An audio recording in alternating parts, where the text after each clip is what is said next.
The message from my sister Chloe popped up on my screen, deceptively simple. "Did you try your present?" I took a breath, my fingers steady as I typed back the 7 words I knew would act as a catalyst. "No, Greg loved it though." The chat went quiet.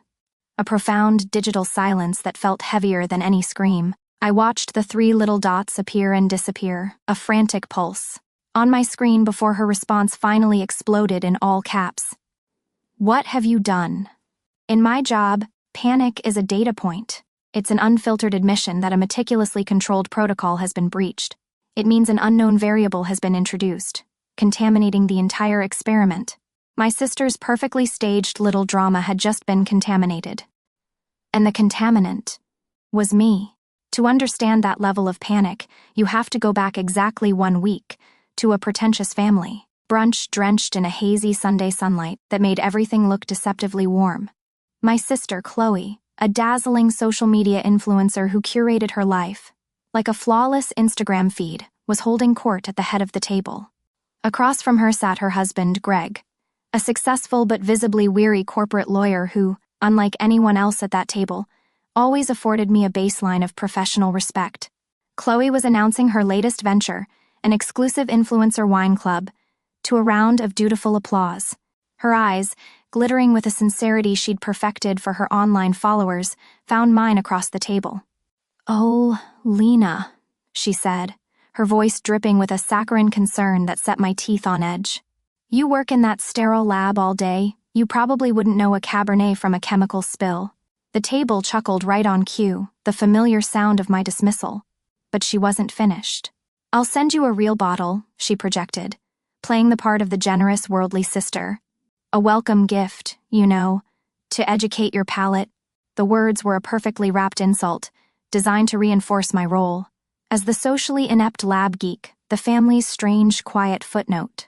It was the same tone she used when she'd explained social media algorithms to me last Christmas, and the same pitying look from when I couldn't make her last-minute brand launch. I saw Greg shift in his seat, the slightest tightening around his jaw, but he said nothing. My parents just beamed, so proud of their golden child. She smiled, but it was the smile of someone setting a trap, confident their opponent was too simple to see it. She thought she was giving me an insult wrapped in a gift. She had no idea she was handing a forensic toxicologist a piece of evidence. To understand why that bottle was never meant for me, you have to understand the 2 lives I was living. Living in 2 different worlds is an exercise in emotional whiplash. In one world, you are essential. Your voice carries weight, and your expertise is the bedrock upon which critical decisions are made. In the other, you are a footnote, a curiosity. You are the strange, quiet daughter with the morbid job, a character in the background of the real star's story. For me, the star was always my sister Chloe. I remember my father's 60th birthday dinner last year, a loud, overpriced affair, where the main event was Chloe recounting her latest social media triumph. She had just crossed the 200,000 follower mark, and my parents were hanging on her every word, as she explained the nuances of her engagement metrics and a new brand deal for a teeth-whitening product. My mother, Diane, a woman who valued a conflict-free life above all else, clapped her hands together. A business mogul. Robert, our daughter, is a business mogul. My father, a man who saw life as a series of clear wins and losses, beamed with a pride that was almost blinding. I saw it all, but I also saw the things that were invisible to them. I saw the loan they co-signed for her content creation studio, after telling me my PhD stipend wasn't a real salary. I saw the weekend trips to see her, contrasted with the single hurried phone calls I'd get on my own birthday. For a moment, a foolish, optimistic moment, I thought I'd try to bridge the gap. I waited for a lull in the conversation, a small pocket of air, and cleared my throat. "Something pretty significant happened at work for me this week, actually," I said, my voice feeling rusty. They all turned to me, their expressions expectant but impatient. The expert testimony I gave in the federal racketeering case, it resulted in a conviction. The entire top brass of the syndicate is going away for life. There was a beat of silence. My father reached over and gave my arm a soft, dismissive pat. "That's nice, honey, but so grim," he said, forcing a chuckle. "Let's keep the dinner conversation a little lighter, shall we?" He turned back to my sister. "Now, Chloe, tell us more about this brand deal." And just like that, the window closed. The conversation moved on, leaving me in the silence. A moment later, my father winked at me across the table. "That's our Lena," he said to everyone. "Always our little lab rat, buried in her dark little world." They laughed. It was supposed to be a joke, a term of endearment, but it felt like a brand. That was my family reality. My professional reality, however, took place in a different universe entirely. It existed in cold, sterile rooms where the silence was a sign of respect, not indifference. 2 days after that dinner, I was standing in a secure briefing room, the air humming with the quiet power of government-grade servers. The only other people in the room were 3 senior federal agents, skeptical, hard-faced veterans who had seen everything, and my section chief. I was the focal point. My voice was the only one that mattered. The GCMS analysis confirms the presence of a sophisticated synthetic adulterant in the samples, I began, my voice steady, echoing slightly in the acoustically perfect space. A complex molecular structure glowed on the screen behind me. It's a ghost. It's specifically engineered to be untraceable in standard toxicology screenings after 48 hours. The people who made it were brilliant, but they got arrogant. I pointed to a specific peak on a graph. They didn't account for its unique metabolite signature, which I was able to isolate from the tertiary tissue samples. This signature. This is their fingerprint. It is our new smoking gun. The agents didn't move. Their focus on me was absolute. No one was checking a phone or changing the subject. The lead agent, a man whose file I knew read like a history of the nation's most dangerous cases, turned his gaze to my boss. He was addressing my section chief, Dr. Evans, a man who spoke in chemical formulas, but whose silence carried more weight than a presidential commendation. Dr. Evans stood with his arms crossed, observing. He didn't even look at the agent. He looked at me. "Dr. Riley's analysis is not just a part of this case," Evans stated, his voice flat but carrying an undeniable authority that filled the room. "It is the case. Without her findings, your primary suspects would be walking free by the end of the week. Her conclusions are, as always, unassailable." A slow, collective nod went through the agents. The lead agent turned back to me, his expression transformed from professional skepticism to pure, undiluted respect. "Doctor," he said, his voice now devoid of any challenge. "Tell us what you need." In that moment, I wasn't the lab rat. I wasn't a grim, conversational detour. I was the most important person in the room. For years, I'd accepted the family narrative. I was the weird, quiet one with a morbid job. But my work had taught me one thing. People lie, but chemistry doesn't. And when that bottle of wine from Chloe arrived on my doorstep, I knew, with every fiber of my being, that I was looking at a chemical equation that didn't add up.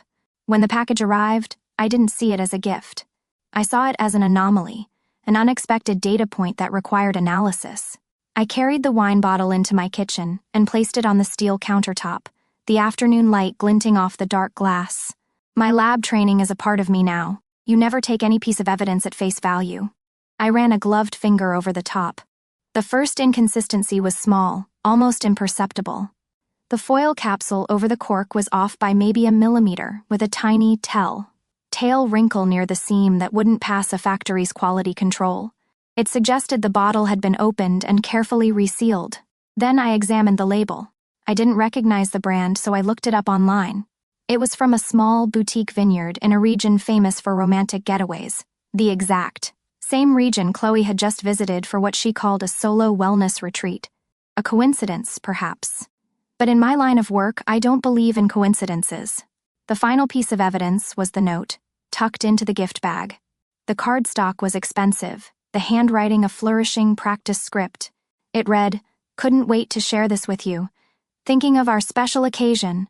It was signed with a single, unidentifiable initial. The message was deliberately, dangerously ambiguous. And in that moment, the entire hypothesis clicked into place in my mind, clean and absolute. My sister wasn't trying to poison me. Chloe's plan was far more intricate, and in her mind, far more clever. This bottle wasn't a weapon. It was a plant. It was a meticulously crafted piece of manufactured evidence. Her intent was to let it sit with me for a week or two, then orchestrate a moment where she could discover this gift from a supposed lover to Greg. It was the perfect narrative for their divorce. She would be the victim, the tragically wronged wife. The final detail fell into place with a cold, hard certainty. The special occasion. Greg had just been made partner at his firm a month ago. It was a massive promotion, a public success. It was the perfect, plausible cover story for an expensive gift arriving from a secret admirer. The whole thing was a beautifully constructed lie, a Trojan horse designed to detonate her own marriage and leave her with the moral high ground, and, most likely, a much larger settlement. For years I had absorbed her casual cruelty, letting it slide. But this was different. This was my field of expertise: deception, evidence, and protocol. Confrontation was her game, full of emotion and plausible deniability. My game was procedure. Cold, clean, and irrefutable. So I picked up my phone and composed a simple message, a digital transfer of custody. "Hey Greg, congrats again on the promotion. Chloe sent me this super fancy wine, but it's way out of my league. You're the connoisseur in the family. Consider it a celebration gift from me. Enjoy." I documented my text with a screenshot. Standard procedure for maintaining a chain of custody. The package had been delivered. The trap was set. Now, all I had to do was wait for the architect of the plan to realize she'd just handed the detonator to her own husband. I waited a full week. 7 days of silence. On the 8th day, my phone lit up with the message I knew was coming. "Did you try your present?" I typed my reply. "No." Greg loved it though and hit send. The immediate silence that followed was profound. Then, the digital meltdown began. A frantic barrage of messages, one after another, each more panicked than the last. "What do you mean he loved it?" Followed by, "Did he read the note?" "The note, Lena? What about the note?" Her carefully curated composure, the one she presented to her hundreds of thousands of followers, was completely gone. All that was left was raw, unfiltered terror. "You need to get back. Now, I'm serious. Go to his office and say you made a mistake." I watched the messages pour in, a cascading waterfall of self-incrimination. It was like observing a chemical reaction in fast forward, the precise moment an unstable compound begins to violently decompose. All the polished elements of her personality were dissolving into primal fear. I let her frantic energy dissipate into the silence for a full minute before I began to type my own response. I chose my words with the same clinical care I would use in a final report for a federal case. "Chloe, a gift given freely cannot be recalled. It now legally belongs to Greg. If you have concerns about the contents of a package you sent, perhaps you should speak with him directly. I'm sure he'd be interested in your quality control process." And then, nothing. The barrage stopped. The digital tantrum was over. She had finally understood that the rules of her world, of charm, manipulation, and plausible deniability, no longer applied. She had stumbled into my world, a world of evidence and consequences. Thanksgiving arrived a month later, under a sky the color of slate. The house smelled of roasting turkey and my mother's desperate, frantic attempt at normalcy. But the air itself was brittle, cold with unspoken words and unresolved tension. The month had been a black hole of communication from Chloe, but the fallout was palpable. She arrived first, alone, looking thin and strained. Her usual effortless sparkle was gone, replaced by a hard defensive shell. Greg arrived 20 minutes later, also alone. He looked tired, deeply tired, but also lighter, as if a tremendous weight had finally been lifted from his shoulders. My mother, a frantic conductor of a broken orchestra, tried to orchestrate small talk about the weather and holiday traffic. My father kept clearing his throat, staring at the football game on the television with an intensity it didn't deserve. They sat at opposite ends of the long dining table, a vast, polished expanse of wood separating them like two warring continents. The rest of us were just scattered islands in the toxic sea between them, pretending not to notice the coming storm. It was suffocating. I excused myself to the kitchen under the pretense of getting more water. A moment later, Greg followed me in. He leaned against the counter, his eyes finding mine with a look of grim resolution. "Lena," he began, his voice quiet but clear over the hum of the refrigerator. "I wanted to thank you." I waited, saying nothing. That bottle of wine, and that note. It was the loose thread, the one thing that didn't make any sense in the story she was telling me. He shook his head, a sad, bewildered expression on his face. When I asked her about it, calmly, she just shattered. The whole story unraveled right there in our living room. The affair, the plan to frame me, all of it. It all came out. I just nodded, watching him.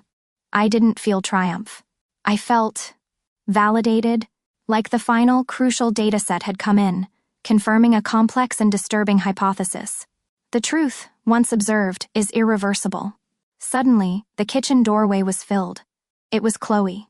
Her eyes, burning with a venomous fury, were locked on me. She had seen us talking, and her fragile control snapped. She stormed towards me, her voice a harsh, ragged whisper that cut through the entire house. "You," she hissed, pointing a trembling finger at my face. "You did this. You ruined my life." The chatter in the dining room died instantly. Every head turned towards us. I didn't move. I didn't raise my voice. I met her furious gaze with the calm, steady focus of an analyst observing a predictable reaction. "I didn't do anything, Chloe," I said, my voice level and clear. "I simply forwarded a mislabeled package. In my world, that's just correcting a clerical error." I held her gaze. "The consequences are yours to own." The entire family was frozen, their faces a collage of disbelief and dawning horror. They looked from my calm, unreadable expression to my sister's crumbling. And for the first time in their lives, the narrative was broken. Their golden child was exposed, standing in the ruins of her own meticulously constructed lie, with absolutely nowhere left to hide. My sister had built her entire identity on a carefully constructed narrative. But in the end, she was brought down by one bad piece of evidence and a failure to read the label on the analyst. The immediate aftermath of Thanksgiving dinner was pure chaos. Chloe dissolved into a storm of tears and denials, accusing me of being a jealous liar before grabbing her keys and fleeing the house. The silence she left behind was heavy and suffocating. My parents, for the first time in their lives, didn't rush to comfort her or defend her honor. They were frozen, their faces etched with a horrified confusion. They turned to Greg, their expressions pleading, begging him to tell them this was all a terrible misunderstanding. But Greg didn't get angry. He didn't yell. He simply presented the facts. Calmly, methodically, he laid out the timeline of the affair he'd since uncovered, the financial discrepancies he'd found in their accounts, and the web of lies she had been spinning for over a year. Then he took out his phone and showed them the note that came with the wine bottle. My father, a man I had only ever seen as certain and commanding, suddenly looked old. He looked smaller. The blustering certainty was gone, replaced by a deflated, hollow confusion. My mother just kept shaking her head, whispering, "No, no, no," over and over, as if she could will the ugly truth back into the darkness. For the first time, the evidence was irrefutable, and they couldn't blame the analyst for the results. Greg filed for divorce the following Monday. He told me later that his lawyer called Chloe's frantic, panicked texts, to me Exhibit A, the digital confession of a premeditated deception. 6 months can feel like a lifetime. In that time, I heard very little from my family. The silence was peaceful. It was an absence of the noise I had grown so used to, the static of constantly being misunderstood and undervalued. The quiet allowed me to pour myself into my work, into the world where I wasn't a footnote but the author. That new reality culminated one evening in a grand, wood-paneled ballroom. In Washington, D.C., where my agency was holding its annual awards dinner, the air was thick with the quiet dignity of earned respect. When my name was called for the Distinguished Service Award, I felt a calm I'd never known. They read a citation summarizing my work on the racketeering case, using sanitized but powerful language. They spoke of unprecedented analytical techniques and a pivotal contribution to national security. As I walked to the podium, I wasn't thinking of my family or their drama. I was thinking of the work itself, the long nights staring at data streams, the frustrating dead ends, and the single, lightning strike moment of breakthrough when the pattern finally revealed itself. This was a victory that belonged to me, and me alone. The applause was a thunderous roar, but as I looked out at the sea of faces, I wasn't looking at strangers. I was looking at my peers, my collaborators, my mentors. I saw the hardened federal agents I'd briefed now smiling warmly. And I saw Dr. Evans standing in the front row. He wasn't smiling, he rarely did, but there was a look of profound, quiet pride in his eyes that was worth more than any trophy. In that moment, surrounded by their genuine respect, I realized I had found my true family. It wasn't one I was born into, but one I had earned through competence and dedication. Later that evening, I was at the hotel bar, laughing with a group of colleagues, when my phone buzzed on the table. It was a text from my mother. I felt a slight hesitation before I picked it up. The message read, "Chloe lost a lot in the divorce. I know she was wrong, but you didn't have to be so clinical. She's your sister." For a single solitary second, the old heat flared in my chest. It was the familiar sting of being the convenient villain in their story, the one who was too cold, too logical, too much. It was the muscle memory of a lifetime of being blamed for simply seeing the truth. And then, as quickly as it came, it was gone. I looked up from the screen at the faces of my colleagues, laughing and debating a complex new theory. I took in the warmth, the intelligence, the mutual respect. The anger in my chest didn't just fade, it was neutralized, rendered inert by the sheer, solid weight of my new reality. The emotional charge was gone. The equation was finally balanced. With a calm, steady thumb, I held down on the message and archived the chat. I didn't reply. I didn't need to. I put my phone away, turned back to my friends, and smiled a genuine, peaceful smile, completely at home in my world. My sister believed the most convincing story wins. I know the evidence tells the only story that matters. If you've ever had to use your own unique expertise to uncover a truth people tried to bury, share your story below. In this community, the data is always respected.